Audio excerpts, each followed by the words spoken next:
And he was a very ambitious medical student who became a psychologist.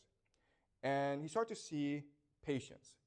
And these patients were often young women who were historical.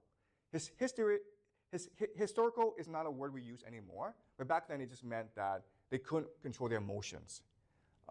They were prone to outbursts, crying. When they saw a man, when they were touched by a man, they screamed, they cried. They couldn't form healthy relationships. Okay? And so Freud was tasked with figuring out why this was happening and trying to help these women. And he spent a lot of time with these women, and he did something pretty novel at the time, which is he just won their trust and asked them directly, why are you like this? And the woman, after many sessions, after becoming friends with Freud, they start to confide in Freud, and they told him the truth, which is, I'm hysterical, I'm afraid of men touching me because when I was young, my father abused me. And Freud, at first, was shocked. I think everyone would be shocked. But over time, he would hear this story from so many different patients with the same symptoms that he concluded that they must be telling him the truth. And he wrote a very famous paper in 1896 called The Etiology of Hysteria. Etiology means origins, okay? And in it he says, my previously communicated assumption that trauma, specifically sexual trauma, cannot be stressed enough as a pathogenic agent was confirmed anew. Even children of respected, high-minded parental families fall victim to real rape much more frequently than one had dared to suspect. Either the parents themselves seek substitution for their lack of satisfaction in this pathological manner, or else trusted persons such as relatives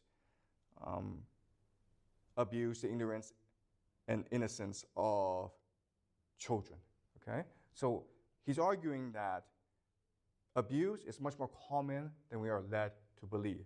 Even those that we think are pillars of society engage in this sort of abuse. So what he's doing is that he's becoming an advocate for these women.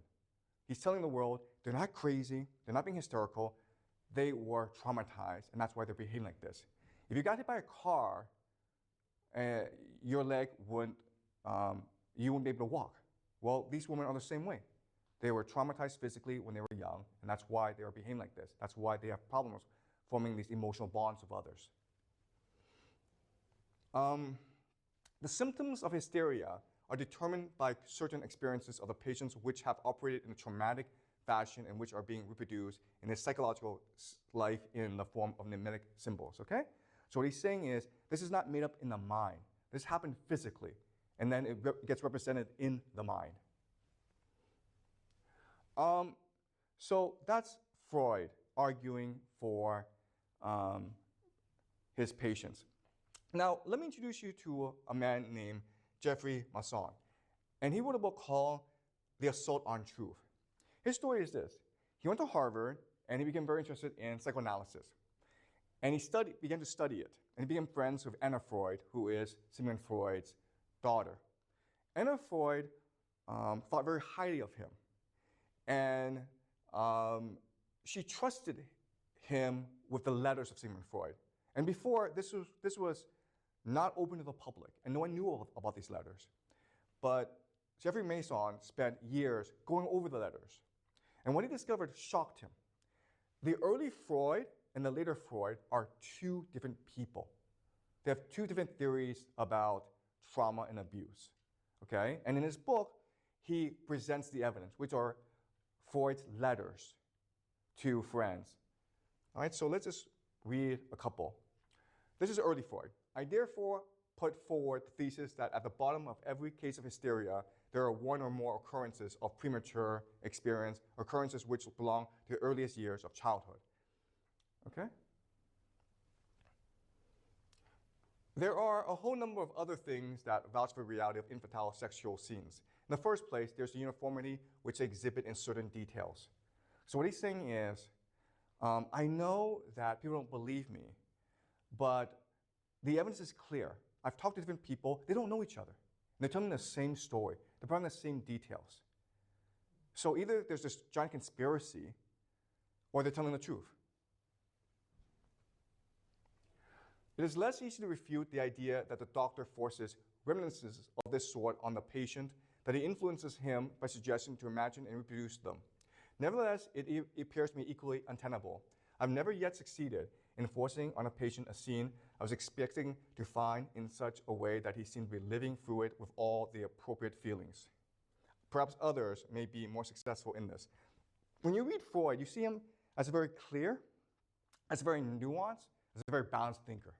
Okay? He accepts there are different possibilities. It's possible that he himself is suggesting false memories to his patients. And he says, this is possible, but I have failed to achieve this goal. And there are others who may be better at this than I, but I haven't been able to do it. Okay? So based on this evidence, he argues that these patients must be telling the truth. Okay? This is the early Freud. This is Sandor Ferenczi, and for the longest time, they were colleagues. They were best friends. They were both advocates for patients. And then they had a falling out, okay? They started to, they basically refused to talk to each other anymore, okay? And the reason why is Sandor Ferenczi continued to advocate for patient rights, whereas Sigmund Freud completely changed his attitude. All right, so let's look at the new Freud. Since child masturbation is such a general occurrence and is at the same time so poorly remembered, it must have an equivalent in psychic life. And in fact, it is found in the fantasy encountered in most female patients, namely that the father seduced her in childhood. This is a later reworking which is designed to cover up the recollection of infantile sexual activity and represents an excuse and extenuation thereof. The grain of truth contained in this fantasy lies in the fact that the father, by way of his innocent caresses in earliest childhood, has actually awakened the little girl's sexuality. It is these same affectionate fathers that are the ones who then endeavor to break the child of the habit of masturbation. Okay, so what Freud is trying to say is young girls from a very early age, they are sexual animals. They have these urges, and they have this longing for the father. And it's compounded by the fact that the father, in his innocence, hugs and caresses his little girl. It's made worse when the father notices that the girl is masturbating and tries to stop her. And this creates a sense of both resentment, hatred, and more longing. Okay? So now what Freud is saying is, it's not the father. The father did nothing. He's innocent. The girl is the one who because of these sexual urges, has all these sexual fantasies that she is no longer able to differentiate between fantasy and reality. All right? So this is from the essay, Fragments of Analysis of Hysteria. The love-hungry little girl, unhappy at having to share her parents' affection with her brothers and sisters, realizes that all that tenderness comes flowing back when her parents are made anxious by her illness. The girl now knows a way of calling forth her parents' love. So now he's explaining why hysteria is so common in society. And the answer is very simple. Women are desperate for attention. It's that simple. They're fine, they have no issues, they just want attention. And that's why they are hysterical, okay? Because they know that illness attracts attention from caregiving males. This is Sigmund Freud's book, Civilization and Its Discontents. And in it, he expresses his contempt for women in society. All right, let's read it. Furthermore, women should soon come into opposition to civilization and display their retarding and restraining influence. Those very women who, in the beginning, laid the foundations of civilization for the claims of their love.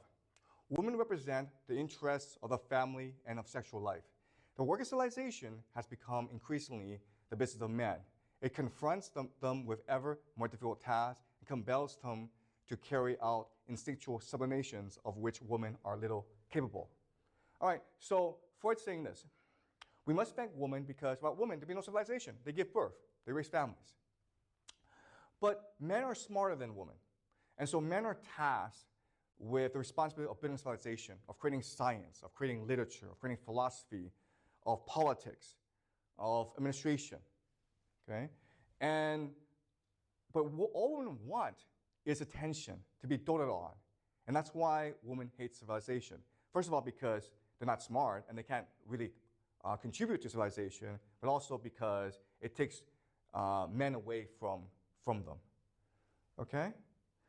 So now the question then is, okay, this is like really strange because the Freud that we encountered earlier was a scientist. Very clear, very nuanced, very subtle in his thinking.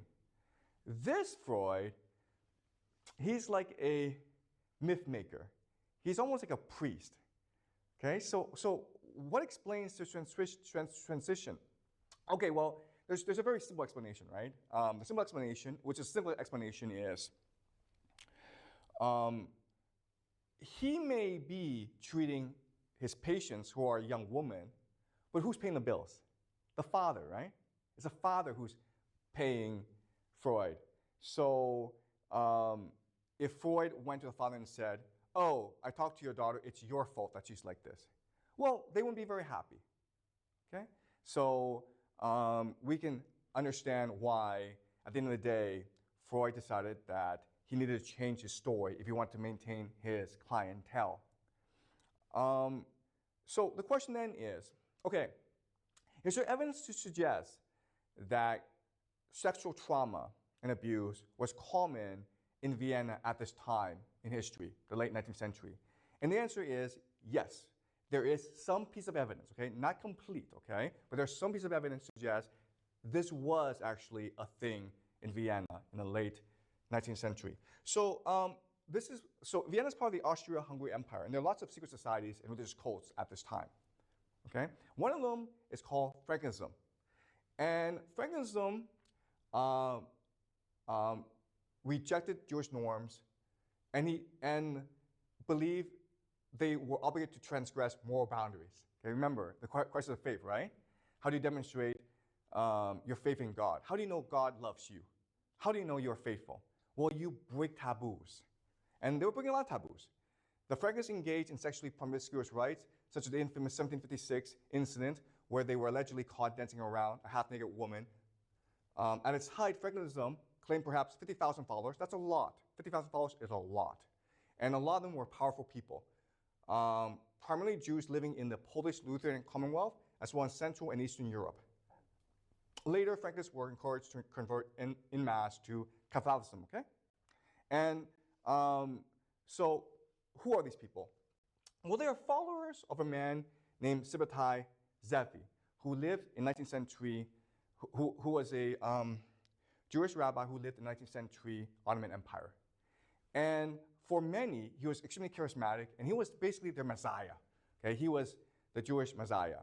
And he preached a religion of transgression because transgression meant courage. It meant empowerment. It meant true faith. And he had a lot of followers. And that's why the Sultan called him in and said, okay, I'll give you a choice. You can either continue doing what you do, and I'll kill you, or you convert to Islam. So he converted to Islam.